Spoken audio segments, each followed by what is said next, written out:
Vidya Solutions. Marquee selection ടൂളാണ് ഈ സെഷനിൽ നമ്മൾ നോക്കാൻ പോകുന്നത്. നമ്മൾ കഴിഞ്ഞ സെഷനിൽ തന്നെ എങ്ങനെയാണ് മൂവ് ചെയ്തിട്ട് നമ്മളൊരു പുതിയ ഡോക്യുമെൻറ്റിലോട്ട് വേറൊരു ഇമേജിനെ കൊണ്ട് പ്ലേസ് ചെയ്യുന്നതെന്നുള്ളത് നമ്മൾ നോക്കിയിട്ടുണ്ടായിരുന്നു. ഇപ്പോൾ ഒരു ന്യൂ ഡോക്യുമെൻറ്റ് ഫോട്ടോ സൈസിൽ ഇമേജിൽ ഫോട്ടോ സൈസിലാണ് ഓപ്പൺ ചെയ്തിരിക്കുന്നത്.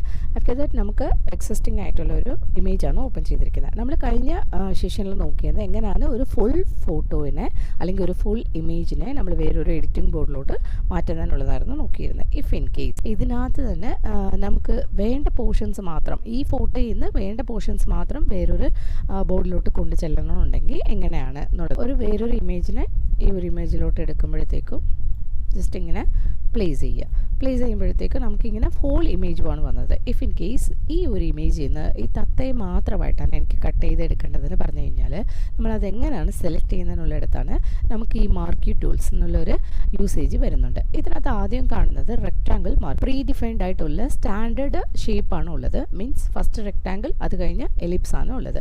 ഈ റെക്ടാങ്കിൾ ഷേപ്പ് ആകുമ്പോൾ ആസ് യൂഷ്വൽ നമുക്ക് ഇങ്ങനെ ഇപ്പം നമ്മളിങ്ങനെ കൊടുത്തു, നമ്മളിങ്ങനെ മൂവ് ചെയ്യുമ്പോഴത്തേക്കും ആ ഒരു സെലക്ഷൻ മാത്രമാണ് അഡ്ജസ്റ്റ് ആവുന്നത്, പിക്സൽസ് മൂവ് ആവത്തില്ല. ഇത് ചെയ്തതിന് ശേഷം ഈ സെലക്ഷൻ ആഫ്റ്റർ സെലക്ഷൻ ലൈൻസ് ബ്ലിങ്കായി ഇരിക്കുമ്പോൾ തന്നെയാണ് നമ്മൾ ഗോ ടു മൂവ് ടൂൾ. ഇപ്പോൾ അത് ഫ്രീ ട്രാൻസ്ഫോമറിലോട്ട് വന്നിട്ടുണ്ട്. മീൻസ് ഇതിപ്പോൾ ഈ ഒരു പിക്സൽസ് മൂവബിളാണ്. അതെങ്ങനെ കണ്ടുപിടിക്കുന്നതെന്ന് പറഞ്ഞു കഴിഞ്ഞാൽ ഈ സൈഡിൽ നമുക്ക് അഡ്ജസ്റ്റബിൾ ഗ്രിപ്പ് പോയിൻറ്റ്സ് വന്നിട്ടുണ്ടാവും. അത് വന്നിട്ടുണ്ടെന്നുണ്ടെങ്കിൽ ഫ്രീ ട്രാൻസ്ഫോം ഓൺ ആയിട്ടുണ്ട്. That means we can move the pixels to some other ports, may be inside the same image, otherwise going to the next image. ഇപ്പോൾ ഈ ഒരു നെക്സ്റ്റ് ഫയലിലോട്ട് ഞാനിങ്ങനെ ഇത് മാത്രം കൊണ്ട് അതേപോലെ തന്നെ നമുക്ക് പ്ലേസ് ചെയ്ത് കഴിഞ്ഞാൽ ആ ഒരു പോർഷൻ മാത്രം വന്നിട്ടുണ്ട്. അപ്പോൾ ഓട്ടോമാറ്റിക്കലി ബാക്ക്ഗ്രൗണ്ട് എന്ന് പറഞ്ഞിട്ടുള്ള നമ്മൾ ഓപ്പൺ ചെയ്ത ഇമേജ് മീൻസ് ലെയർ, അത് കഴിഞ്ഞ് ലെയർ 1 എന്നുള്ളത് നമ്മൾ ഫുൾ ഇമേജ് കൊണ്ടുവന്നത് ഇപ്പോൾ ഒരു കോപ്പി കൊണ്ടുവന്നിട്ടുണ്ട്. അപ്പോൾ അതിൻ്റെ ലെയർ 2 ഓട്ടോമാറ്റിക്കലി ഗോട്ട് ക്രിയേറ്റഡ്. അതേപോലെ തന്നെ ഇതിനകത്ത് നമുക്ക് എടുക്കുമ്പോഴത്തേക്കും ഈ ഒരു ഇമേജ് എടുക്കുമ്പോൾ നമ്മൾ കട്ട് ചെയ്ത് കൊണ്ടുപോയ ഏരിയ ആക്ച്വലി അവിടെ റീഫിൽ ആയിട്ടുണ്ട്. വൈ? ബിക്കോസ് ഈ ഇമേജിലല്ല ഇരിക്കുന്നത്, ഈ ഫയലല്ല, നമ്മൾ വേറൊരു ഫയലിലോട്ടാണ്, ഔട്ട്സൈഡ് ദ ഫയലാണ് കൊണ്ടുപോയത്. സോ ഇത് ഇവിടെ റീഫിൽ ആയിട്ടുണ്ട്. ഇഫ് ഇൻ കേസ് ഞാൻ ഇവിടെ തന്നെ കുറച്ച് ഇങ്ങനെ ഡിസ്പ്ലേസ് ചെയ്ത് വെക്കുകയെന്ന് വെച്ചോ, അപ്പോഴത്തേക്കും എന്താവും എന്ന് പറഞ്ഞു കഴിഞ്ഞാൽ നമ്മുടെ ഈ ഒരു ബാക്ക്ഗ്രൗണ്ട് കളറായിരിക്കും ഇവിടെ ഓട്ടോമാറ്റിക്കലി ഫില്ലാവുന്നത്. ദറ്റ് മീൻസ് ഈ ഒരു ഒറിജിനൽ പിക്സൽസ് ഇവിടെ ലോസ് ആവുകയാണ് ചെയ്യുന്നത്. It's completely displacing to some other place. ഇവിടെ അത് റീഫിൽ ആവത്തില്ല. ഓക്കെ, ഇപ്പോൾ ഈ ഒരു സെലക്ഷൻ നമ്മൾ ചെയ്ത് കഴിഞ്ഞതിന് ശേഷം നമ്മളായിട്ട് ഡീസെലക്ട് ചെയ്യാതെ ഇത് ഡീസെലക്ട് ആവത്തില്ല. അതിന് ഷോർട്ട് കട്ട് എന്ന് പറയുന്നത് Ctrl+T, അതർവൈസ് Ctrl+D കൊടുത്തു കഴിഞ്ഞാൽ ഡീസെലക്ട് ആവും. ഇവിടെ സെലക്ട് എന്നുള്ളിടത്ത് പോയിട്ട് ഡീസെലക്ട് എന്നുള്ളത് നമ്മൾ കൊടുത്തു കഴിഞ്ഞാലും ഈ ഒരു സെലക്ഷൻ എന്നുള്ളത് ഇവിടെ ചേഞ്ച് ആവും. അതെടുത്ത് നോക്കാൻ പോകുന്നതെന്ന് പറഞ്ഞു കഴിഞ്ഞാൽ എലിപ്റ്റിക്കൽ മാർക്യൂ ടൂൾ തന്നെയാണ്. ഇപ്പോൾ ഇതിനകത്ത് ഒരു എലിപ്റ്റിക്കലായിട്ടാണ് ഞാൻ നെക്സ്റ്റ് എടുക്കാൻ പോകുന്നത്. എലിപ്റ്റിക്കൽ മാർക്യൂ ടൂൾ എടുത്തിട്ട് ജസ്റ്റ് ഞാനിങ്ങനെ റൗണ്ട് കൊടുക്കുകയാണ്. റൗണ്ട് കൊടുക്കുമ്പോഴത്തേക്കും എനിക്ക് ആ ഒരു ഫേസ് മാത്രമായിട്ട് ക്രിയേറ്റ് ആയി. മൂവ് ബട്ടൺ കൊടുത്തു കഴിഞ്ഞതിന് ശേഷം ഞാൻ വേറൊരിടത്തിലോട്ട് കൊണ്ട് അതിനെ പ്ലേസ് ചെയ്യുമ്പോഴത്തേക്കും എനിക്കിങ്ങനെയാണ് കിട്ടിയിട്ടുണ്ടാവുക. എൻ്റർ കൊടുത്തു, അല്ലെ വേറെ എവിടെയെങ്കിലും ക്ലിക്ക് ചെയ്യാം. അതേപോലെ തന്നെ ഇവിടെ വരുമ്പോഴത്തേക്കും Ctrl+D, otherwise go for select, click deselect. Okay, ഇപ്പോൾ ഡീസെലക്ട് ആയിക്കഴിഞ്ഞു. അടുത്ത ഒരു ഫാക്ടർ എന്ന് പറയുന്നത് നമ്മൾ ഈ ഒരു ഫെദറിനുള്ള ഒരു ഒബ്ജക്റ്റ് മീൻസ് ഓപ്ഷനാണ് നമ്മൾ നോക്കാൻ പോകുന്നത്. ആ ഒരു ഫെദറിനുള്ള ഓപ്ഷൻ എങ്ങനെയാണെന്നുള്ളത് നോക്കാം. Just we are going for rectangular marquee tool എന്ന് വെച്ചോ. ഇവിടെ കുറച്ച് 4 ഓപ്ഷൻസ് ഉണ്ട്. അത് നമ്മളൊന്ന് ഇതിന് യൂസ്ഡ് ആയതിനു ശേഷം ഞാൻ പറയാം. അതിന് മുമ്പായിട്ട് ഇവിടെ ഫെദറിന് പറഞ്ഞിട്ടൊരു ഓപ്ഷൻ ഉണ്ട്. ഈ ഫെദറിന് പറയുന്ന ഓപ്ഷൻ ട്രാൻസ്ഫർ ചെയ്ത ആ ഒരു ഇമേജിന് പറയുന്നത് ഷാർപ്പ് ഉണ്ടായിട്ടാണ് ഇവിടെ ക്രോസ് ആയിരിക്കുന്നത്. Means it won't blend with background, അത് ഷാർപ്പായിട്ട് തന്നെ കാണും.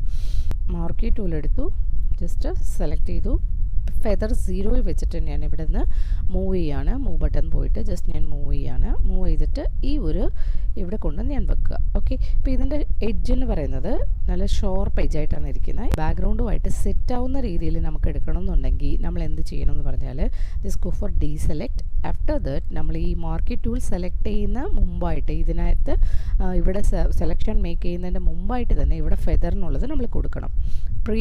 ആദ്യം പ്രിയറായിട്ട് തന്നെ കൊടുത്തിട്ട് വേണം നമ്മൾ സെലക്ട് ചെയ്യാൻ. ഇപ്പോൾ 5 ഫെദർ ഞാൻ കൊടുത്തു കഴിഞ്ഞിട്ട് ഞാനിവിടെ സെലക്ട് ചെയ്യുക. ഇവിടെ ഈ ഒരു സെലക്ഷനിൽ തന്നെ നമുക്ക് കാണാൻ പറ്റും ഈ കർവുകളൊക്കെ കൊണ്ട് ഈ ഫില്ലറ്റ് മീൻസ് ഒരു കേർവ്ഡ് ആയിട്ട് എഡ്ജസ് ഒക്കെ കേർവ്ഡ് ആയിട്ടുള്ള രീതിയിലാണ് വന്നിട്ടുള്ളത്. ഇപ്പോൾ ഇത് സെലക്ട് ചെയ്ത് കഴിഞ്ഞു, ജസ്റ്റ് ഞാൻ എടുത്തു, എന്നിട്ട് അതേ ഇമേജിൽ തന്നെ ഞാൻ കൊണ്ടുവെക്കുക. കണ്ടോ, ഇപ്പോൾ ഇത് ബാക്ക്ഗ്രൗണ്ടുമായിട്ട് കുറച്ചുകൂടെ ബ്ലെൻഡ് ആയിട്ടുള്ള രീതിയിലാണ് വന്നിരിക്കുന്നത്. ഇത് ഫെദർ 0-യിലാണ് നമ്മൾ കൊണ്ടുവച്ചത്. ഇത് ഫെദർ നമ്മൾ ഒരു 5 പിക്സൽ കൊടുക്കുമ്പോഴത്തേക്കും തന്നെ നമുക്ക് ആ ഒരു ഫെദറിൽ ബാക്ക്ഗ്രൗണ്ടുമായിട്ട് ബ്ലെൻഡ് ആവുന്ന രീതിയിലാണ് അതിൻ്റെ എഡ്ജസ് മീൻസ് ആ ഒരു സൈഡ്സ് ഒക്കെ വന്നിട്ടുള്ളത്. ഇഫ് ഇൻ കേസ് നമ്മൾ മാർക്കി ടൂൾ എലിപ്റ്റിക്കൽ മാർക്കി ടൂളാണെന്നുണ്ടെങ്കിലും നമുക്ക് അതേപോലെ തന്നെ ചെയ്യാൻ പറ്റും. Ctrl+D for deselection. After that ഞാനിപ്പോൾ എലിപ്റ്റിക്കൽ ടൂൾ എടുക്കുകയാണ്. ഞാൻ സെലക്ഷൻ മേക്ക് ചെയ്യുന്നതിന് മുമ്പ് തന്നെ പ്രിയർലി എനിക്ക് ഇവിടെ ഞാൻ 10 പിക്സലാണ് ഫെദർ കൊടുക്കുന്നത്. ജസ്റ്റ് ഞാൻ ഈ ഒരു റൗണ്ട് മാത്രമായിട്ട് ഈ ഫേസ് മാത്രം എടുത്തു കഴിഞ്ഞിട്ട് അവിടെ തന്നെയാണ് ഞാൻ കൊണ്ടുപോകുന്നത്. ജസ്റ്റ് ഇവിടെ ഞാൻ കൊടുക്കുമ്പോഴത്തേക്കും എൻ്റെ ആ ഒരു ബാക്ക്ഗ്രൗണ്ടുമായിട്ട് നല്ല രീതിയിൽ ബ്ലെൻഡ് ആയിട്ടുള്ളതാണ് വന്നിട്ടുള്ളത്. ഈ ഫെദർ എന്ന് പറയുന്നത് അങ്ങനെയാണ്, നമുക്ക് ബാക്ക്ഗ്രൗണ്ടുമായിട്ട് ബ്ലെൻഡ് ആവുന്ന രീതിയിൽ ഷോർപ്പ് എഡ്ജസ് അല്ലാതെ ആ ഒരു കട്ടിംഗ് എന്ന് പറയുന്നത് കുറച്ച് ഫെദർ എഫക്റ്റ് കൊടുത്ത് വരുന്നതാണ് ഈ ഒരു ഫെദർ എന്ന് പറയുന്ന സംഭവം. ഇപ്പം ഇതിനകത്ത് സെലക്ഷനിൽ തന്നെ ഇപ്പോൾ നമ്മൾ സെലക്ഷൻ എടുക്കുമ്പോൾ തന്നെ ഇവിടെ 4 ഓപ്ഷൻസ് ഉണ്ട്. ഫസ്റ്റ് എന്ന് പറയുന്നത് ന്യൂ സെലക്ഷൻ. ആഫ്റ്റർ ദാറ്റ് ഇവിടെ add to selection, subtract from selection, അതേപോലെ തന്നെ ഇൻറ്റർസെക്റ്റ് വിത്ത് സെലക്ഷൻ. ഇപ്പോൾ ഇതിനകത്ത് ഈ ഒരു ഫോട്ടോ തന്നെ നമുക്ക് എടുക്കാം. Ctrl+D. ഇപ്പോൾ ഞാൻ ഫസ്റ്റ് ന്യൂ സെലക്ഷനിലാണ് എപ്പോഴും ഞാൻ സ്റ്റാർട്ട് ചെയ്യേണ്ടത്. ജസ്റ്റ് ഞാൻ ഇങ്ങനെ ന്യൂ സെലക്ഷനിൽ ഇങ്ങനെ സ്റ്റാർട്ട് ചെയ്തതിന് ശേഷം എനിക്ക് ഈ ഒരു ബോഡിയിലും കൂടെ കുറച്ച് വേണം. അപ്പോൾ നമ്മൾ എന്ത് ചെയ്യും, ഡീസെലക്ട് ചെയ്തിട്ട് ഒന്നും കൂടെ സെലക്ട് ചെയ്യും. അത് ചെയ്യാതിരിക്കാനായിട്ട് just having addition ports to the existing selection. അപ്പോൾ നമ്മൾ എന്ത് ചെയ്യുക, ഇതിനകത്ത് ഒരു കുറച്ച് പോർഷൻസും കൂടെ നമ്മുടെ ഓൾറെഡി ഉള്ള സെലക്ഷനകത്ത് ആഡ് ചെയ്യാൻ വേണ്ടിയിട്ടാണ് ഈ ആഡ് സെലക്ഷൻ ക്രിയേറ്റ് ചെയ്യുന്നത്. ഇപ്പോൾ ഇവിടെ ക്ലിക്ക് ചെയ്ത് കഴിഞ്ഞിട്ട് ഞാൻ ഇവിടെയും കൂടെ ഇങ്ങനെ സെലക്ട് ചെയ്യുക. വാട്ട് ഹാപ്പൻ, നേരത്തെ ഉണ്ടായിരുന്ന സെലക്ഷനും അതേപോലെ ഇപ്പോൾ ഉണ്ടാവുന്ന സെലക്ഷനും കൂടെ കയറി കഴിഞ്ഞു. അതേപോലെ നമുക്ക് എത്ര വട്ടം ഇങ്ങനെ നമുക്ക് വേണ്ട ആവശ്യമുള്ളതെല്ലാം നമുക്കിങ്ങനെ സെലക്ഷൻ ചെയ്ത് പോയി കഴിയാം. അപ്പോഴത്തേക്കും ഈ ഒരു ഫുൾ ഓപ്ഷൻസ് നമുക്ക് വന്നു. അത് വേണമെന്നുണ്ടെങ്കിൽ നമുക്ക് മൂവ് ചെയ്യുകയും ചെയ്യാം. ഓക്കെ, ഇപ്പോൾ സബ്ട്രാക്ട് ഫ്രം സെലക്ഷൻ എന്നുള്ളതും എങ്ങനെയാണെന്ന് പറഞ്ഞാൽ ഈ ഒരു ഏരിയയിൽ ഞാൻ മൊത്തത്തിൽ ഇങ്ങനെ ഒരു സെലക്ഷൻ ചെയ്തു. ഇങ്ങനെ ഇപ്പോൾ വേണമെങ്കിൽ നമുക്ക് എലിപ്റ്റിക്കലിൽ എടുക്കാം. ഓക്കെ, ഇത് മൊത്തത്തിൽ ഞാനിങ്ങനെ സെലക്ട് ചെയ്തു. പക്ഷേ എനിക്ക് ഈ ഒരു സൈഡിലുള്ള ഏരിയസ് ഒന്നും വേണ്ട. ജസ്റ്റ് ഞാൻ ഈ പകുതിയായിട്ടാണ് എനിക്ക് സെലക്ഷൻ കുറയ്ക്കേണ്ടത്. അപ്പോൾ എന്ത് ചെയ്യുക, നേരെ go to subtract from selection. Means നമ്മൾ എക്സിസ്റ്റിംഗ് ആയിട്ട് ഇപ്പോൾ സെലക്ട് ചെയ്ത് വെച്ചിരിക്കുന്ന ഈ സെലക്ഷനിൽ നിന്ന് നമ്മളിപ്പോൾ പറയുന്ന പോർഷൻസ് അല്ലെങ്കിൽ നമ്മൾ നോട്ട് ചെയ്ത് കൊടുക്കുന്ന പോർഷൻസ് സബ്ട്രാക്റ്റായി കിട്ടും. ഓക്കെ, അത് വേണമെങ്കിൽ നമുക്കിപ്പോൾ റെക്ടാങ്കിളാണ് എടുത്തിരിക്കുന്നത്, വേണമെങ്കിൽ എലിപ്റ്റിക്കലിൽ വേണമെങ്കിലും എടുത്തിട്ട് നമുക്ക് മൈനസ് ചെയ്യാം. എലിപ്റ്റിക്കൽ എടുത്തു കഴിഞ്ഞതിന് ശേഷം മേക്ക് ഷുവർ ഇവിടെ സബ്ട്രാക്റ്റ് ആണോ ഉള്ളതെന്നുള്ളത് നോക്കിയിട്ട് ഇവിടെ നിന്ന് ഞാനിങ്ങനെ കൊടുക്കുമ്പോഴത്തേക്കും എന്താവും, എനിക്കൊരു പ്രത്യേക ടൈപ്പിലുള്ള ഷേപ്പിലാണ് ഒരു സംഭവം കിട്ടിയിരിക്കുന്നത്. അതേപോലെ തന്നെ എനിക്കിങ്ങനെ എത്ര ദൂരം ഞാൻ കൊടുക്കുകയാണെന്നുണ്ടെങ്കിലും ആ ഒരു ലെവലിൽ എനിക്കത് കട്ടായി പോവും. ഓക്കെ, ഇങ്ങനെ സബ്ട്രാക്റ്റ് ചെയ്യുക. സബ്ട്രാക്റ്റ് ചെയ്യുമ്പോൾ ഈ ഒരു ഷേപ്പായിരിക്കും ഇപ്പോൾ കിട്ടുക.